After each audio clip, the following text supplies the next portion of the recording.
Et salut à tous, c'est Nosouk et on se retrouve pour la suite du Let's Play de Final Fantasy 3 Requiem. Donc nous allons finir la base des missiles aujourd'hui. Donc un peu de préparation, on s'impose. Surtout que c'est ma team qui est under level en fait. Alors rassurez-vous, ça va bien se passer.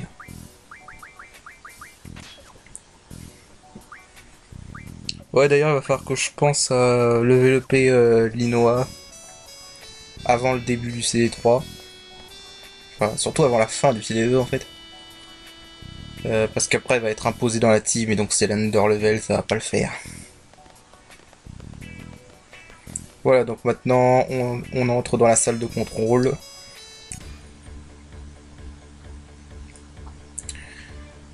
Où on va provoquer le bordel, tout simplement.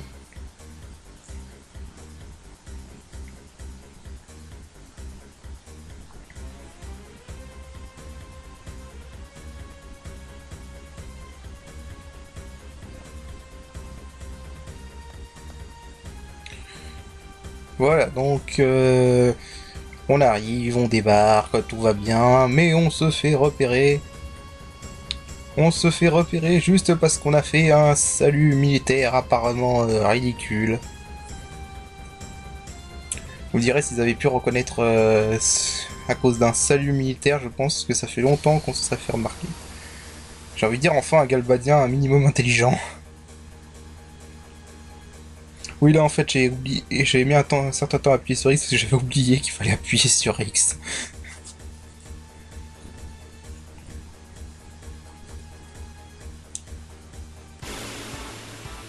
Donc voilà. Alors un petit combat. Alors ce combat est gratuit, hein, et franchement il n'y a rien de difficile dans ce combat. Je vais le faire durer parce qu'en fait le soldat en rouge, enfin, le leader de la base, voilà, c'est qu'il s'appelle comme ça, a des boomerangs. Et je vais essayer de lui en voler 100 avec mes 3 persos. Donc je ferai un cut parce que ça sert à rien que je vous montre tout.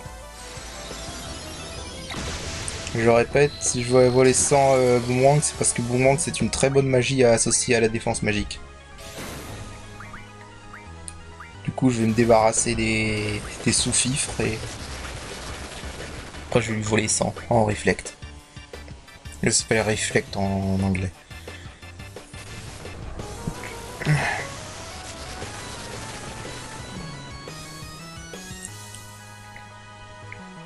Les soldats sont des blagues, hein, franchement.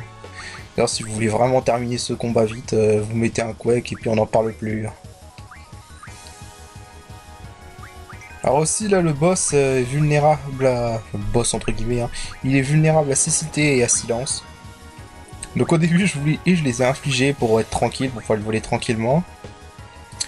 Sauf qu'après j'ai constaté que cet enfoiré se lance un remède des fois, c'est pour ça qu'après le cut vous allez voir qu'il a plus le silence. Aussi donc c'est pour ça que je me suis concentré pour augmenter la magie de Zell, Selfie et Linoa pour qu'ils puissent voler tous les trois.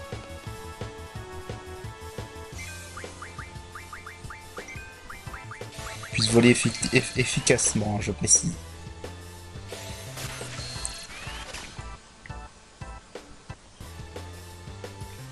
Voilà, donc là j'ai fait le cut. Et donc on reprend et on va terminer ce combat vite fait bien fait.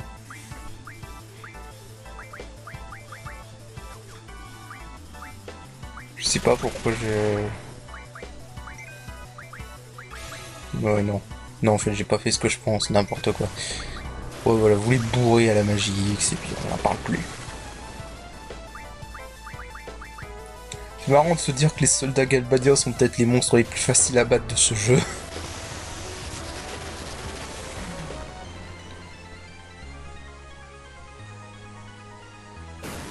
Elle est bien belle l'armée galbadienne, tiens.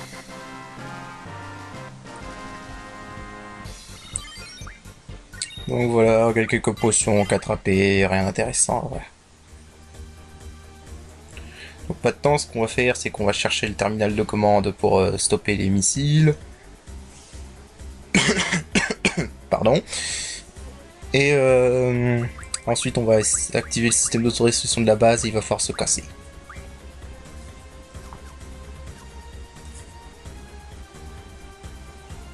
Oui, alors là, voilà.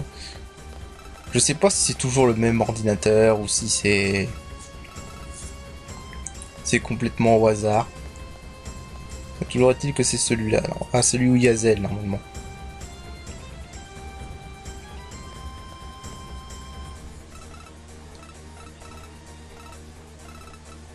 Je crois que c'est fixe, puisqu'après la cinématique, elle est fixe.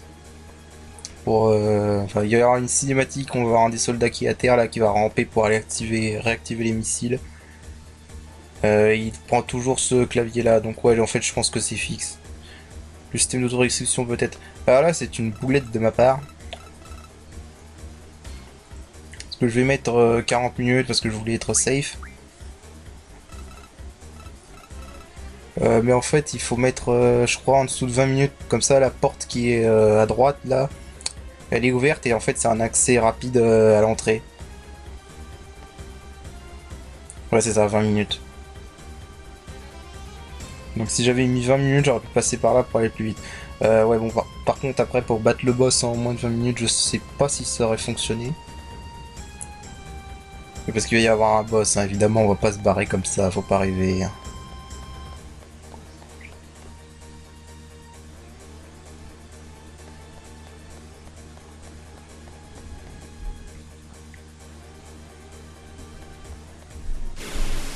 Donc voilà, maintenant on sort, et on ressort.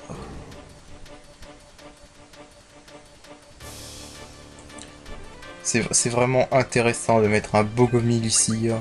Oui, ça s'appelle des Bogomiles, ces monstres. C'est le monstre le plus pourri du jeu. Voilà, une petite attaque à 360, on n'en parle plus, allez. Il y a vraiment rien, aucun intérêt à ce monstre. Mais vraiment aucun. Plus il rapporte des enclumes, c'est vraiment pas l'objet le plus intéressant au monde. Voilà, vous voyez que ça booste quand même bien la défense magique, hein. Elle est passée à 45 pour Zell. En sachant que dans ce hard mode, je le répète, l'efficacité des associations a été divisée par 2. Donc voilà. En réalité, là, si je jouais dans la version normale, je serais 2 fois plus puissant que ce que je ne suis là. Mais la version normale est vraiment simple. Alors ce monstre-là, on l'a croisé avant, le Wendigo. Évitez-le quand vous êtes à haut level, parce qu'il a une attaque physique qui fait très mal, surtout dans ce hard mode, et qui touche tout le personnage en plus. Et on peut le faire céciter et lui faire furie, mais en fait, l'attaque qu'il effectue quand il est en furie, bah, elle peut pas louper. Elle vous touchera tout le temps. Je sais pas comment ça fonctionne vraiment, mais voilà. Donc voilà la cinématique dont je parlais, où il y a un soldat Galbadia qui va ramper pour activer les missiles. Parce que voilà, sinon il n'y aurait aucun suspense, hein.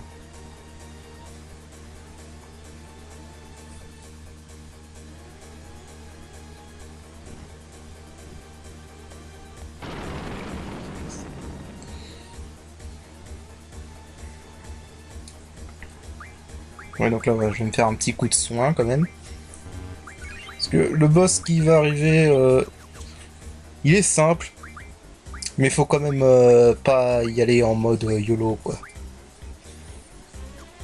Ce qui est quand même assez dangereux. Au passage, on va avoir quelques cinématiques que vous avez déjà vues, dû à un petit bug dans un épisode précédent. Je ne vais pas en dévoiler plus. Ouais, je me décide finalement à utiliser l'option pour ranger les magies. Ça va m'être ça va être utile en fait. Je vais l'utiliser souvent.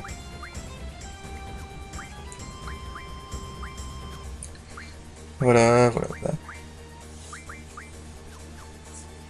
Donc sinon, on va parler un peu d'autre chose, parce que là c'est pas, là ça va être surtout une phase de petit dialogue, on va voir des cinématiques avant le boss. Euh, Le let's play de FF8 va être long, vraiment très long en fait. Je précise, j'avais pensé une soixantaine d'épisodes à la base, mais en fait je crois que ça va être plus long finalement. Parce que rien que le CD2, si tout se passe comme je le prévois, on en a encore pour un bon paquet d'épisodes. Je crois qu'on sera dans le 40e épisode quand on aura fini le CD2. Le CD3 va être long dû aux quêtes annexes. Le CD4 sera court normalement. Enfin, ça dépend parce que le boss final est très long dans ce hard mode.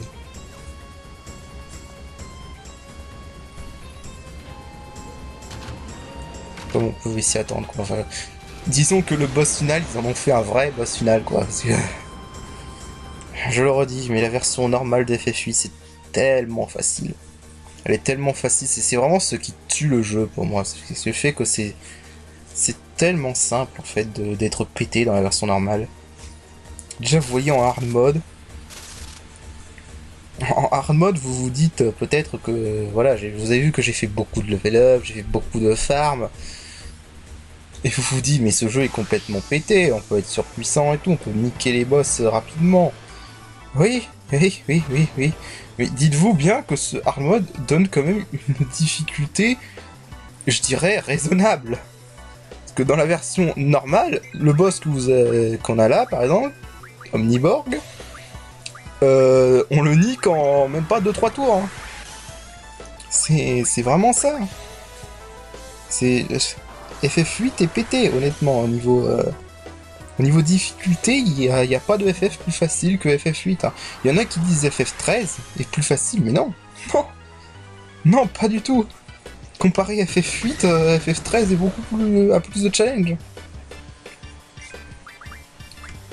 C'est pour ça, quand je vois les gens qui disent que la difficulté a diminué ces dernières années, je rigole un peu parce que déjà sur PS1, il n'y a plus énormément de jeux qui sont vraiment en chaud. Hein. Il y en a quelques-uns, genre le premier Rayman qui est un jeu de plateforme vraiment chaud pour le coup. Mais voilà, les jeux vraiment hardcore, ça s'est un peu perdu depuis la PS1 quoi. Bon après, bien évidemment, il y a toujours les beats et all et le mode difficulté. Mais bon. Alors revenons sur ce mode. Donc déjà, vous l'avez vu. Il tape fort, mais très fort. Extrêmement fort. D'ailleurs là je fais une connerie, j'aurais pas dû utiliser le livret du selfie, surtout que je tombe sur des sortes pourries, donc ça sert à rien. Il tape fort. Si vous avez pas Carapace, son attaque mitraillette, là c'est un one shot. C'est un one shot clair et net, ça fait plus de 3000 de dégâts si vous faites si vous avez pas de Carapace. Donc Carapace obligatoire pour ce combat. Sinon la stratégie, comme c'est une machine galbadienne, les machines galbadiennes sont toutes vulnérables à la foudre, la terre et l'eau. Et Quake c'est le sort le plus fort des trois, donc bah bourrage de Quake quoi. Alors un truc intéressant sur ce boss par contre, dans la version, dans cette version là donc il a 20 000 HP, je crois un peu plus de 20 000. De toute façon je vais scanner un moment, on verra bien. Mais j'ai constaté en fait le combat s'arrête alors qu'on l'a pas tué quoi. Je crois qu'en fait le combat s'arrête quand il lui reste un truc du genre 10% de ses HP ou une connerie du genre. Parce que si vous faites le calcul vers la fin, je vais le scanner, vous allez pouvoir faire le calcul. Je lui ai pas enlevé tous ses HP. Au passage, vous avez vu dans les numériques selfie, là, il y avait Rapture. Alors Rapture, c'est un sort extrêmement efficace pour les monstres aléatoires. Mais pour les boss, ça sert à rien. Ouais, ça sert à rien, ça marche pas sur les boss. Heureusement, si on se serait pété.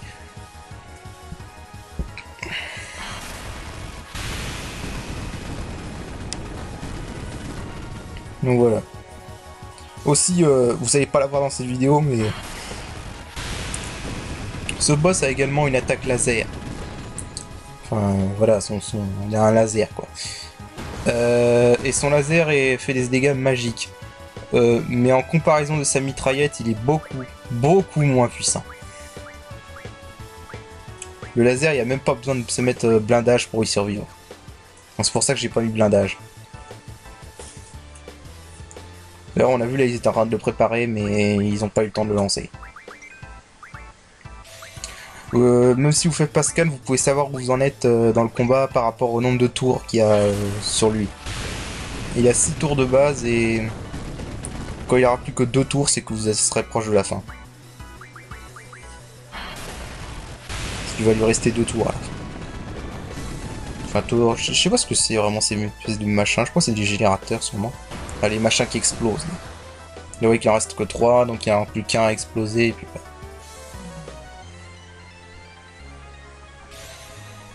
Alors là, j'ai essayé de lui infliger slow, voir si ça marchait. Mais apparemment ça marche pas. Alors je sais pas si c'est parce qu'il y a un taux de probabilité ou s'il est complètement immunisé, mais voilà. Alors voilà le petit scan. On rigole. Voilà, 21 200 HP. Je crois que dans la version normale, si mes souvenirs sont bons, il peut pas dépasser les 8000. Voilà, ça vous donne une idée de la différence, quoi. Donc là, il lui reste 9000 HP, hein, calculez bien. Parce que je crois qu'après, je vais lui faire que 7000 de dégâts et le combat va se terminer.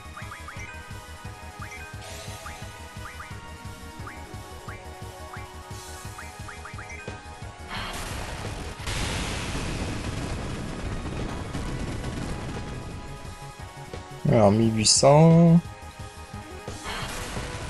x2... Ça fait 3600...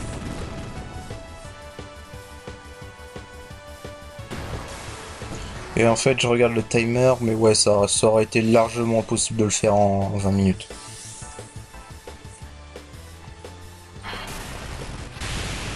Sinon, même si vous mettez pas Carapace et que vous pouvez donc pas survivre à ses attaques physiques, c'est pas un boss dur dans le sens où il n'a pas d'attaque générale. Il peut tuer qu'un seul de vos persos à la fois. Et si vous avez auto booster, il pourra jamais vous prendre de vitesse. Donc voilà, de toute façon, les boss qui peuvent vous prendre de vitesse avec auto booster, ils sont rares. Ils sont rares.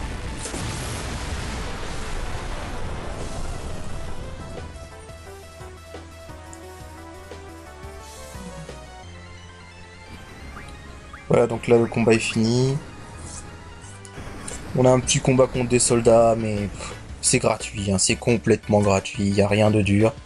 Pas ça, si vous n'avez pas volé les réflexes, vous pouvez encore les voler là. Mais comme s'il y a un timer, c'est pas vraiment conseillé.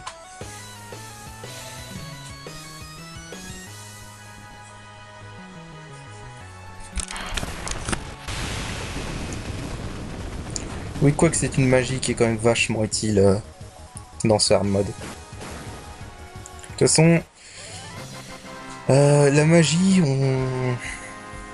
la magie pour les boss deviendra moins utile à partir de la fin du disque 2. Les trois derniers boss de la fin du CD2 ont une grosse défense magique. Et donc c'est pas très utile la magie contre eux. C'est à partir de là qu'on commencera à avoir des stratégies un peu différentes. Alors là oui j'ai un bug graphique c'est en rapport avec l'ISO, hein, parce que peu importe l'ordi sur lequel je joue, j'ai toujours ce petit bug graphique quand on va vers la gauche de cette zone.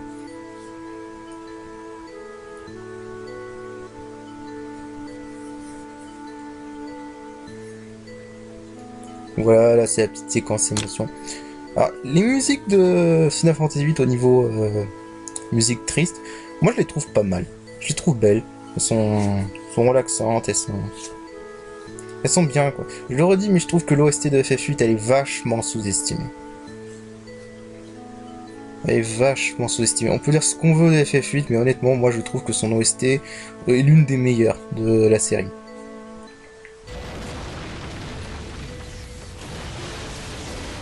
Notamment, on le verra, mais les thèmes du boss final, les thèmes des boss finaux, ils sont vraiment géniaux. C'est vraiment une OST qui est très sous-estimée, honnêtement. Donc voilà, donc on a fini la phase de la base des missiles. Donc maintenant, nous revoici à la BGU. On y est enfin revenu avec Squall, Irwin et Christis.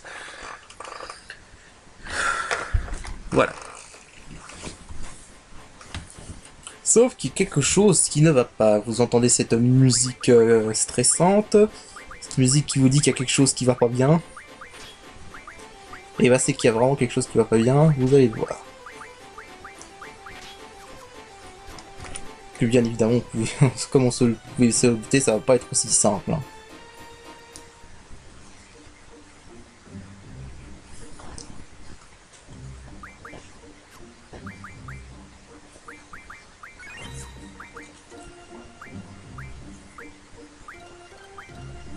Voilà, donc là j'ai obtenu en français c'est la fanzine des fans à flingue. Je sais pas où ils ont été chercher ce nom-là. Donc voilà, j'ai obtenu celle de la version de juin. Mais ça sert pas à grand chose en fait. En fait, les fanzines des Fanaflang, c'est pour ceux qui jouent pas la première fois. Parce qu'en fait, si vous avez les objets pour une arme, vous pourrez quand même la crafter même si vous n'avez pas le magazine qui présente cette arme. C'est juste un guide pour ceux qui jouent pour la première fois au jeu.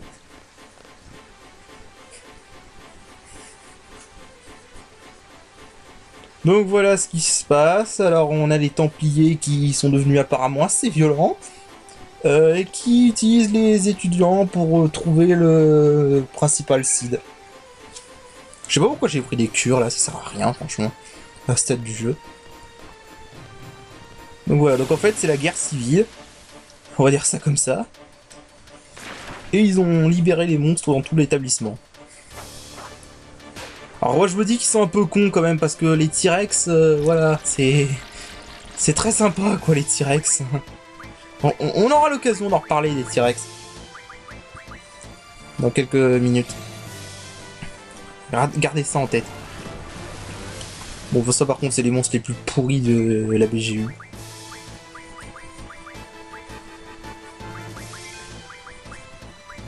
Voilà, quelques brasiers plus, on n'en parle plus. C'est des plantes, donc elles sont vulnérables au feu. D'ailleurs, truc marrant, que j'ai jamais compris, ce monstre, dans la version de base, est l'un des rares monstres aléatoires qui est immunisé à Dégénérator. Allez savoir pourquoi ce monstre tout pourri est immunisé à Dégénérator. J'en sais vraiment rien. C'est surtout drôle quand tu te dis qu'à côté t'as des monstres comme le T-Rex ou le Griffon qui sont pas immunisés quoi. Même les sulfores ils sont pas immunisés. Ceux qui ont déjà joué au jeu voient de quel monde je parle. De toute façon on les reverra bien plus tard. Donc voilà, c'est bien drôle. Ouais, donc là il nous demande de quel côté on est, on va dire ça comme ça, de quelle faction on est. Donc soit avec le maître de garde, le Garden Master, donc le maître de la BGU, Norge, ou avec le directeur. Donc voilà. Si on lui répond qu'on est avec le grand maître, il ne nous envoie pas le monstre. Donc voilà, c'est comme vous voulez quoi.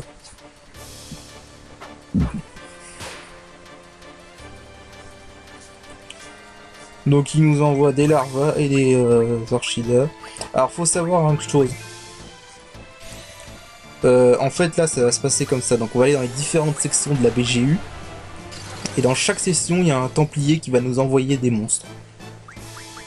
Et ces monstres en fait sont plus puissants que si vous les... Enfin contrairement à ceux que vous allez rencontrer en monstre aléatoire, les monstres que les templiers vous envoient ont un niveau fixe. Donc à ce stade du jeu, à mon niveau, ils sont plus puissants que les monstres que je peux rencontrer aléatoirement. Alors là j'essaie de piller ce monstre, parce que je croyais qu'il avait des Poison Powder. Mais en fait il a des Silence Powder je crois. Ouais c'est ça, des Silence Powder. Parce qu'en fait les Poison Powder ça m'aurait permis de créer des Dark Balls. Les Dark Balls d'Irvine vont être utiles dans ce hard mode. C'est vraiment le truc qu'on se servirait jamais en partie normale, mais en hard mode, je les ai trouvés vachement utiles. De toute façon, c'est pour ça que, contrairement à certains, je préfère Irvine à Linois, parce que son limit break à Irvine, déjà, il fait mal. Il a des attaques qui font mal, même si les balles anti-char ont été nerfées. Donc il a des balles qui font mal. Et son tir... Enfin, les Dark Balls sont très efficaces, en fait, contre les monstres normaux. Mais ça, on en parlera surtout dans le CD3, en fait.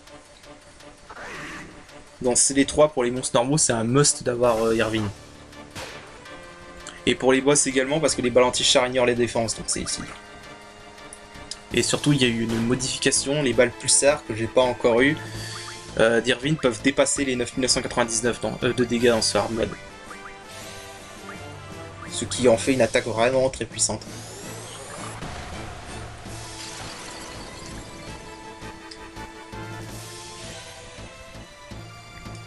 Donc voilà, une larva de merde. Donc les larvas sont vulnérables à la glace.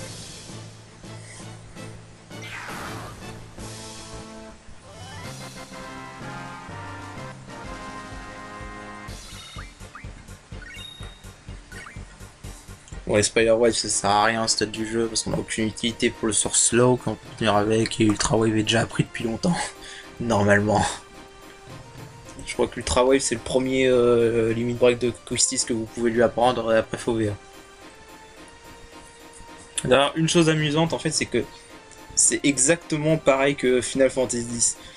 Dans Final Fantasy X, on nous dit que tous les limit breaks de Kimari sont des limit breaks de monstres qu'il a appris de monstres. Mais le premier limit break, donc sauter, est complètement original à Kimari. Il n'y a aucun monstre qui l'utilise. Fovea, c'est pareil. Que je sache, il n'y a aucun monstre qui utilise Fovea de Quistis. À moins que je me trompe, dans ce cas, que les fans de Final Fantasy VIII me contredisent. Mais je crois j'ai vu aucun monstre utiliser Fovea.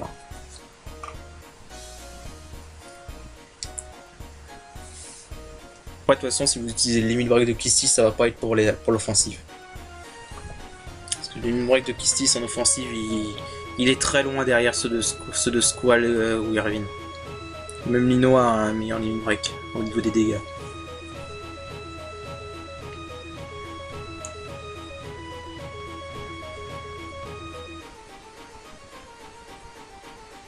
Bref, voilà, donc on a prévenu Fulji et Raijin qui vont prévenir tout le monde qu'il y a des missiles qui arrivent. Et donc on va commencer à aller dans chaque partie de la BGU. Dans chaque partie de la BGU, il y a un Templier qui va venir nous faire chier. Donc voilà. Et donc en fait, parmi tous les combats que les Templiers nous font, il y en a que vraiment deux que je vous conseille d'éviter si vous êtes under level et que vous n'êtes pas préparé. C'est celui de la serre de combat et celui du parking. Et surtout celui de la serre de combat. Mais on va y venir après. D'ailleurs, vous allez voir, j'ai fait un magnifique fail. Mais on en parlera. Alors oui, ça c'est chiant par contre. Le sleeping gas, c'est pas sympa, parce que ça fait perdre du temps, ça met tout le monde en sommeil. Voilà.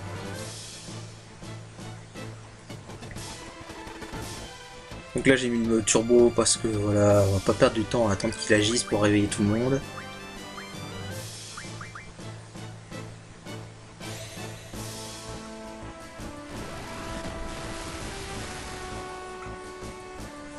Voilà, on lui lance quelques fire et puis voilà. Vas-y plus et on n'en parle plus.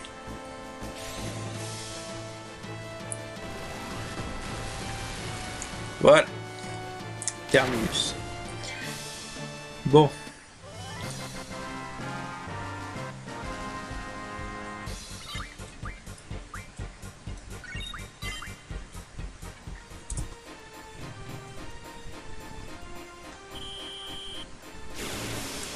Donc là, si je me souviens bien, il va envoyer ce truc.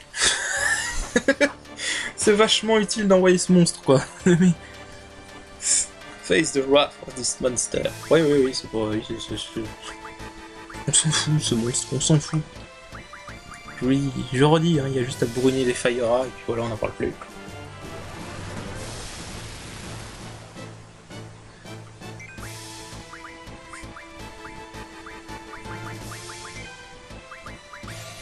J'utilise pas mes Fire parce que je vais en avoir besoin pour un boss plus tard. D'ailleurs, heureusement que je les ai gardés, ça va me sauver la vie. Enfin, du moins, ça va m'épargner des... Plus tard, ça va m'épargner des heures de... à refaire des trucs. Donc je suis vraiment très content de ne pas les avoir utilisés pour ce combat. De pas les avoir utilisés du tout, les Brasilix, hein, parce que franchement, ça va me servir après.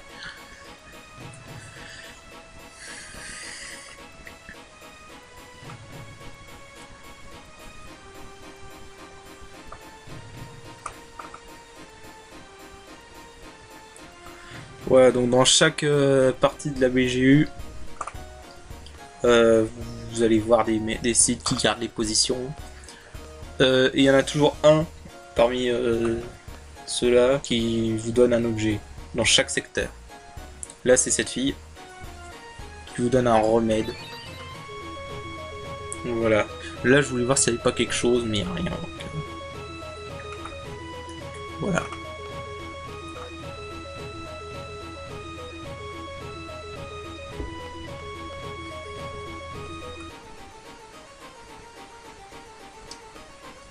Et donc maintenant on va passer à mon petit préféré, celui de la serre de combat.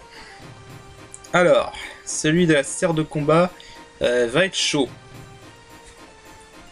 Et en fait avant je vais faire un combat aléatoire. C'est pour ça que là j'active le turbo pour un peu précipiter le combat aléatoire. Je sais pas pourquoi il a mis longtemps à venir. J'ai presque cru qu'il n'y en avait pas. Donc voilà, un combat aléatoire. Donc là ce que je vais faire c'est que je vais réduire les HP de Squall et Irvine. Et leur mettre cécité et silence pour booster le crisis level.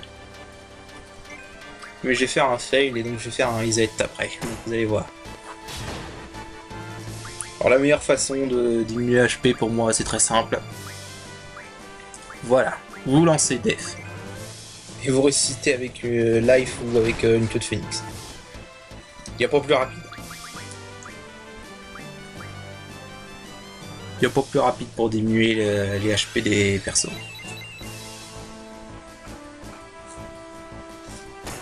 Et là en plus on a de la chance, on est tombé sur un monstre faible. Ouais, par contre si j'étais tombé sur un T-Rex, ça je me serais barré. Faut pas exagérer non plus.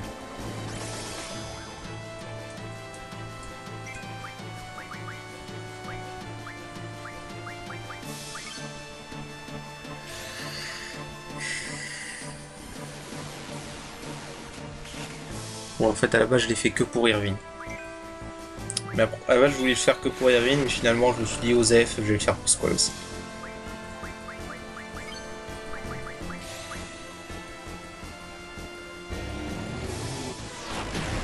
Alors, on va faire un petit point sur le crisis level. Donc, j'ai dit que ce qui booste le crisis level, donc, c'est des altérations d'état. Alors, les altérations d'état qui boostent le crisis level, il y en a plusieurs. Donc, il y a cécité, silence, châtiment, slow, pétrification graduelle, c'est-à-dire c'est quand il y a un compteur à rebours avant que vous soyez pétrifié. Voilà, c'est ces 5 altérations là qui influent sur le crisis level. Avec aura. Alors là ça a mis le silence sur Squall. Et en fait l'échappatoire s'est lancé. Donc voilà, et en fait parmi toutes ces altérations là, je mets toujours silence et cécité parce que c'est les moins contraignantes. Dans un combat où je veux pas me servir de magie, ça c'est par exemple, je peux me permettre de mettre sous silence. Et comme je vous l'ai dit, cécité c'est peut-être l'altération la moins handicapante de ce jeu. Parce que encore une fois, on peut pas esquiver les limites break. Les ennemis peuvent pas esquiver les limites break. Donc du coup, cécité ça sert vraiment pas à grand chose, ça handicape vraiment pas vos persos. Par contre, c'est utile contre des monstres aléatoires, comme vous allez le voir. Et vous allez voir des fails aussi. Alors, faut savoir que le combat là, c'est pas du tout obligé de le faire. Vous pouvez très bien laisser les cibles se faire tuer, les gosses se faire tuer, et vous barrer. Bon, je vais quand même le faire, parce que je voulais DAP. Sauf que comme vous allez le voir après, j'ai fait un magnifique fail et je vous laisse regarder. Ça va pas être là parce que après je vais reset parce que je me suis rendu compte que, si vous avez bien suivi, j'ai oublié de modifier les associations. Et donc j'ai encore Irvine et Squall qui sont orientés magie alors que je vais utiliser l'attaque physique. Donc du coup ça va pas le faire. Et comme je voulais vous montrer le combat vraiment bien fait, j'ai reset en refaisant mon stuff pour orienter vers la force. Que derrière j'ai fait un fail qui était pas du tout prévu. C'était un oubli de ma part et je me suis emmêlé les pinceaux dans mes sauvegardes rapides. Et parce que j'ai utilisé save state parce que vous l'avez vu, il n'y a pas de point de sauvegarde. Ce moyen de sauvegarder c'est de sortir de la BGU donc c'est pas terrible. Donc les Dark Balls. Voilà l'efficacité des Dark Balls. Les Dark Balls peuvent infliger sommeil, cécité, poison, silence. Et alors le truc, c'est que les Dark Balls, même avec un crisis level bas, avec Irvine, vous allez en tirer pas mal. Et donc c'est là que c'est intéressant, c'est parce qu'en fait, vous tirez tellement de balles avec les Dark Balls que vous êtes quasiment sûr d'infliger n'importe laquelle de ces 4 altérations auxquelles l'ennemi n'est pas immunisé.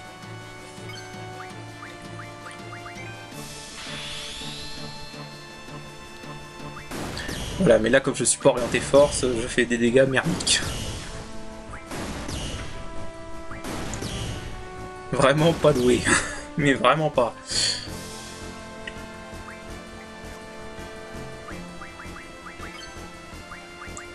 Donc du coup je vais reset, mais je vais d'abord vous montrer un peu la situation de ce T-Rex. Alors ce T-Rex est niveau fixe 45 et il a 64 550 HP, ce qui est énorme à ce stade du jeu. Donc voilà, et en fait ce T-Rex, si vous n'avez pas de chance, dès le début il va faire son coup de queue, il va one-shot votre équipe. Donc là vous voyez, j'ai fait de dégâts de merde parce que j'ai pas boosté la force. J'ai pas envie d'un combat qui prend 3 plombes, donc c'est pour ça que je vais reset.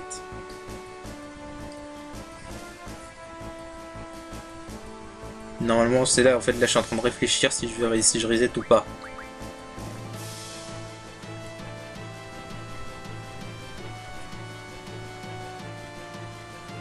Oui, si vous voyez la souris qui se déplace, parce que j'ai un problème avec ma souris en fait. Ma souris déconne un peu. Du coup voilà, c'est pas terrible.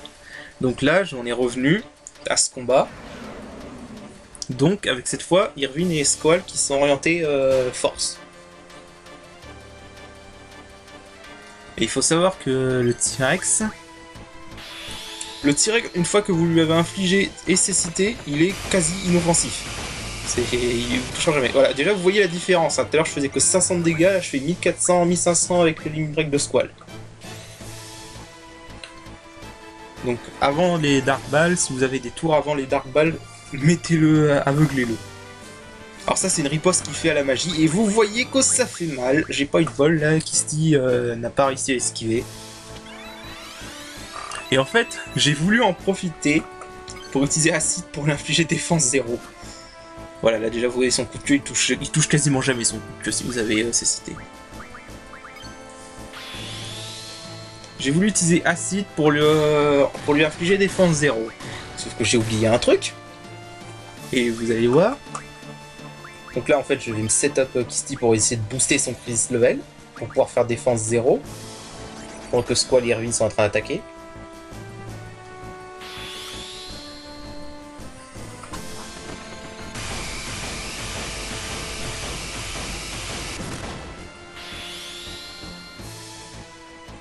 Et un peu petit blasting zone pour le fun.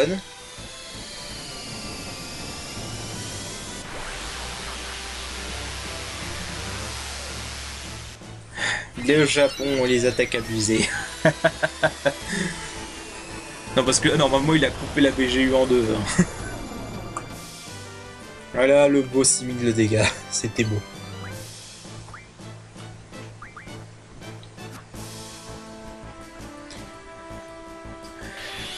Voilà, donc là Armor Shot. Voilà. La différence n'est pas énorme, mais quand même.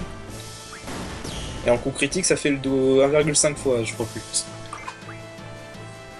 Ah, j'avais pas remarqué, mais j'ai le remarqué en fait, les Dark Balls affligent apparemment aussi slow, parce que là je vois que le T-Rex il est ralenti. C'est bon à savoir, je l'avais complètement oublié honnêtement.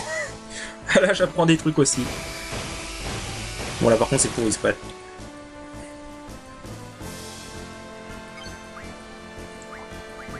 Allez, alors les fast ammo, donc les balles véloces en français, dans la version normale, c'est l'attaque la plus puissante d'Irvine si vous faites défense 0, parce que vous pouvez tirer plein de balles et ça va très vite, et vous faites plein de dégâts. Alors voilà mon fail.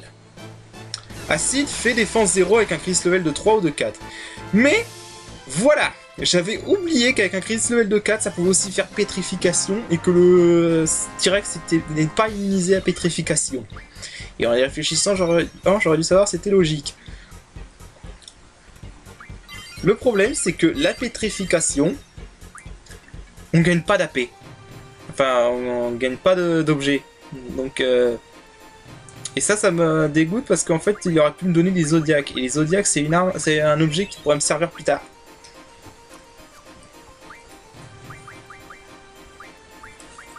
Et mais voilà, je me suis fail. Et en plus, après, je me suis embourbé dans mes sauvegardes rapides. Et en fait, j'ai sauvegardé, j'ai fait la save state à la place de la save state que j'avais prévue au cas où il y a quelque chose qui foire avec le T-Rex.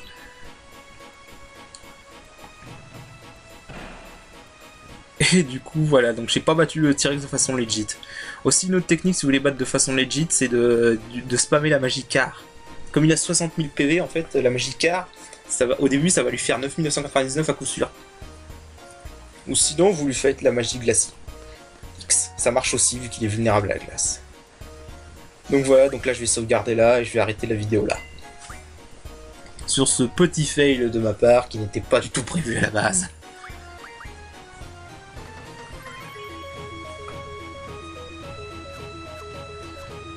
Donc voilà, bah moi je vous dis à la prochaine vidéo. Allez hop, salut!